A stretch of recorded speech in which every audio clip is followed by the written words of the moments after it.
today we are chatting to Desmond Sweeny from 8 Foot Walls. I first saw Desmond's work on Instagram and that inspired me to change my career and work towards becoming a mural artist. I first met Des when he hosted a workshop at Fremantle Arts Centre this time last year. Des is one of the most skilled artists in Australia and has an amazing wealth of knowledge and experience in specialist finishes. So it's really nice to be chatting with you today, Des. So most importantly, during this COVID-19 thing, are you and your family well, and how are your friends and people that you know? Yeah, everyone, my whole family, they're all good. My immediate family here, like we're always hanging around the house and studios. Yeah. So not much has changed there, but and my family, the rest of my family is in the East Coast. So they've got a little bit tougher. They're in some regional areas. Yeah. Parents a bit older, so that's a worry. And then my wife's family, they're actually from Hong Kong. Yeah. So there's been a lot more effects for them because they usually have family coming and going. Yeah. From there, so that's all been restricted. Yeah. Yeah. But everyone's safe and well? Everyone's safe and well. Good. Yeah. So just for those who might not be familiar with your work, can you just give us a little rundown on what your art practice looks like? At the moment, it's so partly murals, partly canvas work, and then some canvas work, which is actually intended for print. Yeah. Yeah. So it seems like it's the same stuff, but some work I will do, and it will never go to print into the printing mode. It's just meant for sale. But that's the side of the thing I want to make the most, the largest percentage. But at the moment, it's mostly murals is kind of holding the fort. Yes. Yeah. So how has this, obviously with doing a little bit of mural work, but doing mainly sort of paintings to turn into prints, like has this COVID thing, how's that really sort of affected what you're doing at the moment? Like, has it sort of changed the way that you're approaching things, or have you had to sort of move things around for the year?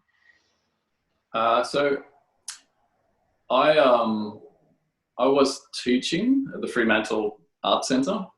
So I don't have a degree in art. So basically you're a tutor, not a teacher when you do that.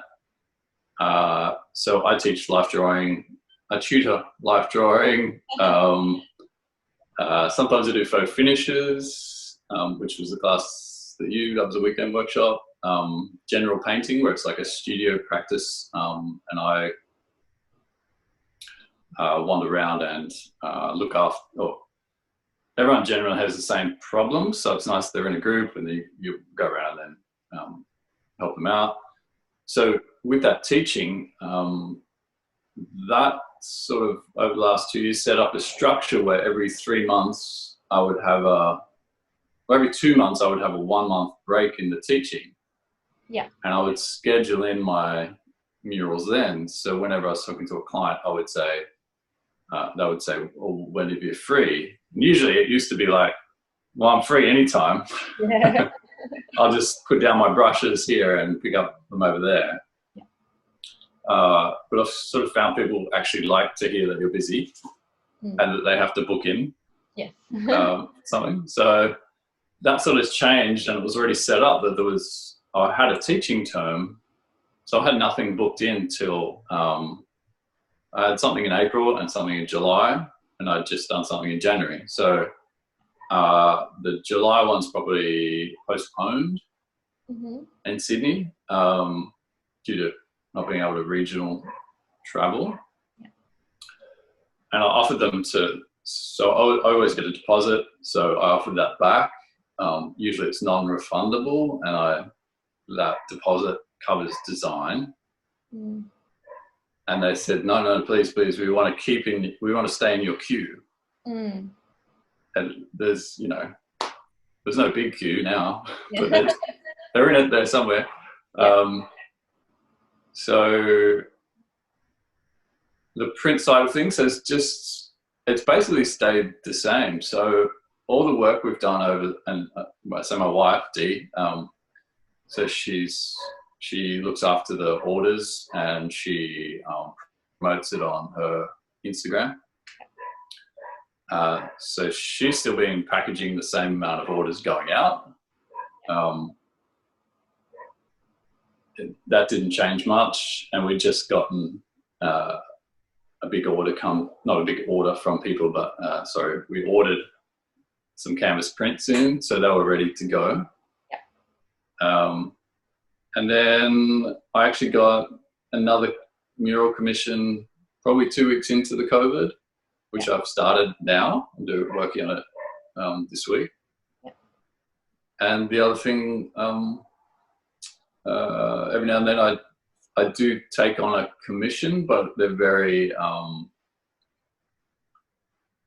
there's never any, it's basically like, can I have your next painting? Yeah. Kind of commission. And I'll suggest the size that they want. And I always say to them, if you don't like it, I'll hang on to it. Like, it doesn't matter to me. I don't need it to, I just don't need that pressure of the work has a very beautiful theme, so people can sort of know what to expect in a way. It's once you've established what your aesthetic is that you want to put out to the world, which took me 20 years to work out.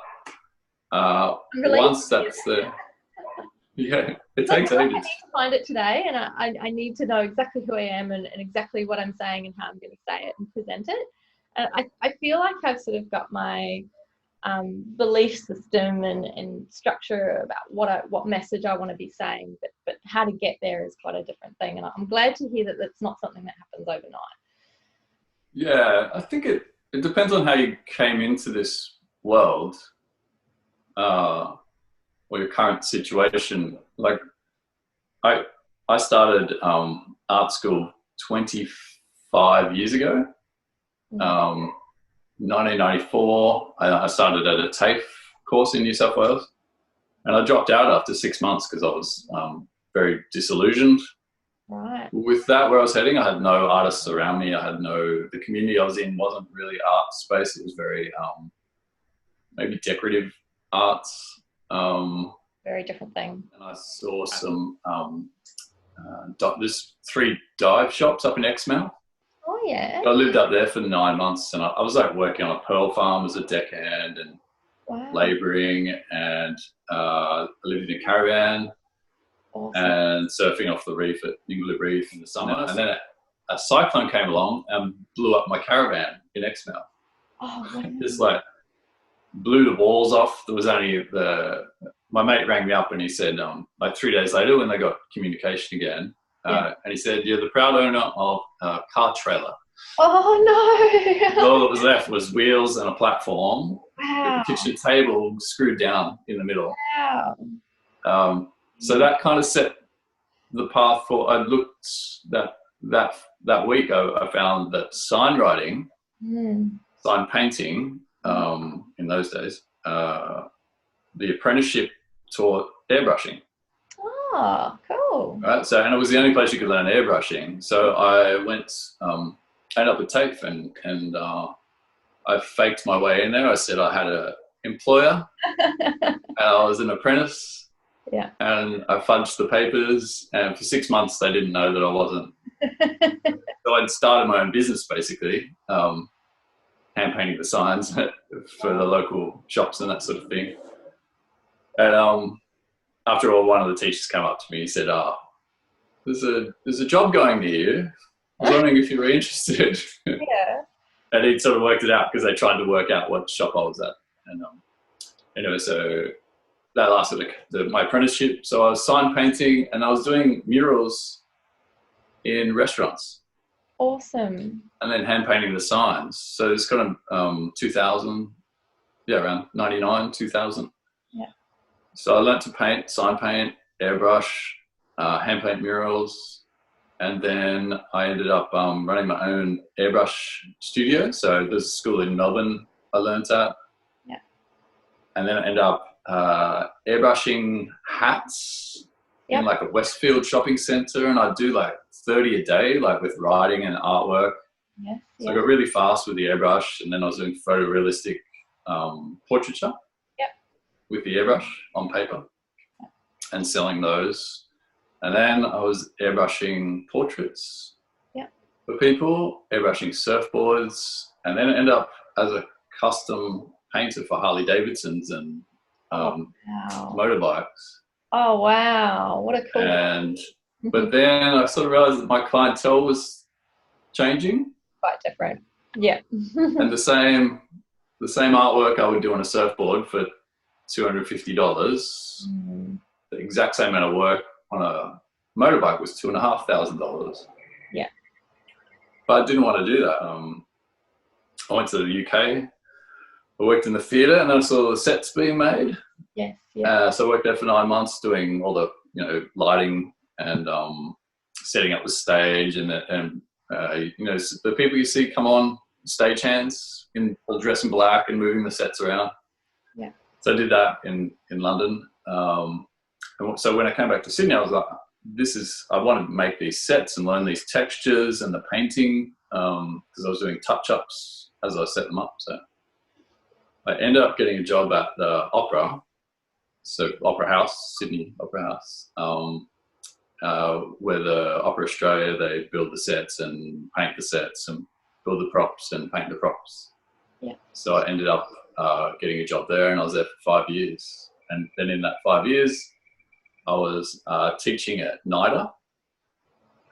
So I was teaching prop painting, airbrushing, because there wasn't many people around who could do airbrushing and had the background for lots of different textures and things like that. So it's very specialist, isn't it? I remember during the course you were talking about how you have like a particular type of stone that you needed to replicate, and using all these different techniques to sort of work out how to make it look exactly like the stone or whatever it was that you were needing for that set.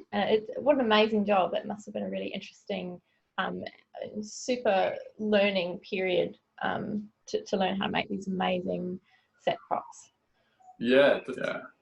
How did you go from that transition from painting sets to most of your artworks to do with the water, which is lovely, and especially living here in Perth, we're absolutely surrounded by beautiful water scenes here. Is that sort of the influence, or what sort of made you sort of work out what your niche was?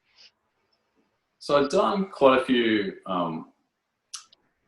seascape, like small murals and that sort of thing, and in some restaurants and things. But when I lived in Sydney, I had done a couple of like blinds, like bamboo blinds. Yeah.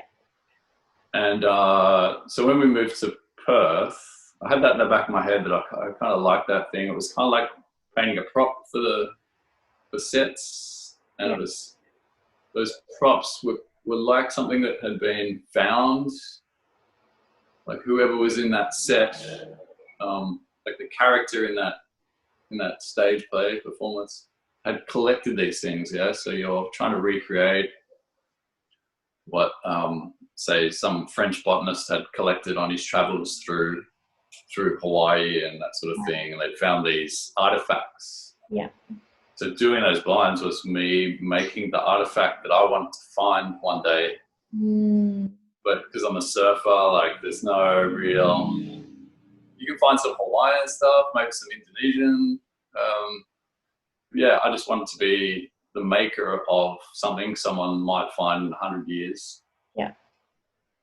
Yeah. Oh, that's lovely. I think that's why I think I'm so inspired by your work as well, because I really love all that, something that tells a story but also has a bit of history. It's not bright and bold and in your face and very today. I love that your artwork's very timeless.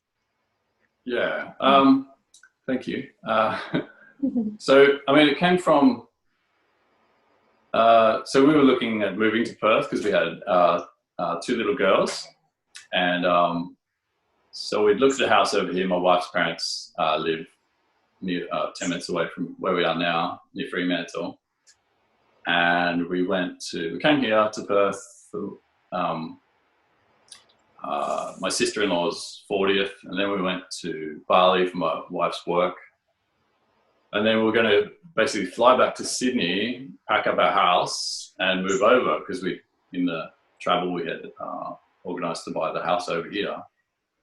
And that's when we lost our little girl. She passed away in an accident in Bali.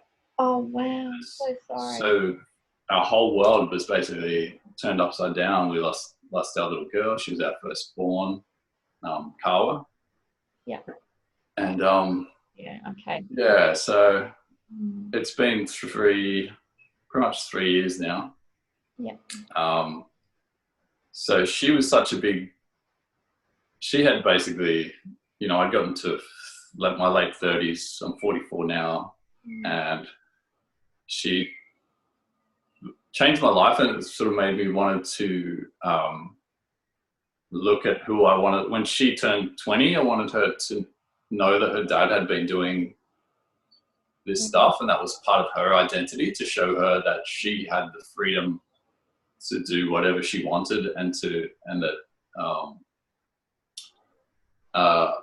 that her parents weren't held back by having children, which is like a lot of people's story. So when we lost her, and she passed through, that sadness kind of is like the desaturation. If you notice all some of the artwork, it's like a dystopian seascape. Yeah. There's a silence to it. It feels like just before a storm where everything's just calm. Yes. Yeah. There was a series where I did where there was a single palm tree. Yep. And a lot of them look like they're falsely placed. So to most viewers, they would just go, "Oh, look at that! It's a kitsch seascape painting with a palm tree." Right? But always it's like a dystopian. Like something's being pulled away. There's no birds in those paintings. There's no people on the beach. And that paradise, like she passed through in paradise. Like we're in Uluwatu. It was so beautiful there. But beyond those palm trees in every society, like if you think of Indonesia, Sri Lanka, Hawaii, any of those areas, there's malaria and people without running water, and accidents are happening. They don't have access to hospital. We had a horrible time with the hospitals over there. It looks very paradisaic, but there's a lot of other things going on beneath the surface. Yeah, and a lot of people see like a beauty to it. But it's like a sad story. There's beauty to a sad story, you know? Yeah. This kind of leads me into one of the questions that I wanted to, not necessarily a question I wanted to ask you, but something I wanted to chat with you about. So with this COVID-19 that's happening around the world, sort of got me thinking about the art community and the way it's going to affect the art community. Obviously, a lot of people have lost loved ones during this time, especially in Europe and in America. Where we are in Australia, we haven't had quite the same impact. But do you think with this sort of this global trauma or global sort of pain that we're all sort of going through together, do you think this is really going to change the way that people do art? Probably especially the people that are more closer to the front lines, I suppose, like in Chicago, New Orleans, New York, Italy, places like that. I watched a movie, when was it? A couple of months ago about a guy who lived through the Second World War, and he started out in art school during the war, and his art was very political because he was He was living in Germany at the time, but you could see it was very false, and he constantly struggled with his artwork because it wasn't his identity. It was very false to him. And then he moved to Berlin, and everything sort of started to change when he moved there. He sort of found... Yeah, I saw 2/3 of this movie. Yeah. I didn't get through the end. Yeah, it was a very long movie. but yeah, basically toward the end, it really showed his success came from the art that he created from his heart, from his childhood, and from the sort of the trauma he had growing up, and that became his success. Do you think we're going to see more stories like that in the future? Yeah, first of all, I need to watch the end of that movie because I didn't get to see the good bit. I saw the struggle, the realization, but not the final thing. Yeah. I think it may just pull the handbrake off for a lot of people. There's so much distraction in our world through sport, entertainment. Just it's an amazing time to live if you want to distract yourself for your entire life and have no progression in your soul. So this time hopefully gives people, and it has for me, I know my end goal. My end goal is to sit in this room with my grandkids growing up and still be painting. I don't need to retire from doing oil paintings or anything like that. Hopefully there's more of a spiritual learning over that period, and also like I still think of myself as a beginner painter. That's amazing. But there's so like that term, you stand on the shoulders of giants. Yeah, I only know what I've learned from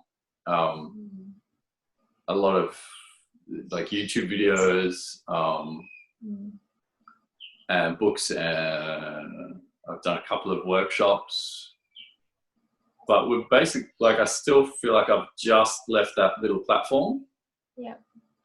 So, you should never start and ignore the greats or the learning that's come before. You should just learn that and then just improve. Not that we're going to improve on like the greats, but on yourself. Yeah. The heavy thing is that hundreds of thousands of people are going to suddenly, within a short period of time, be faced with loss and grief. Yeah. Like that question you asked earlier, which I didn't end up answering. I think that heaviness is actually when a lot of people are given grace. Yeah. So I'm not religious, as in a religion, but that grace to me, unfortunately, was given to me with a loss. Yeah.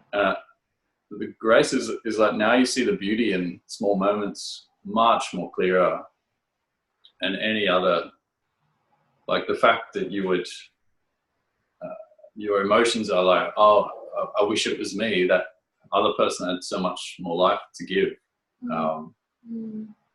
And then you really have to establish your, or look into what you believe. Like, do you believe in an afterlife?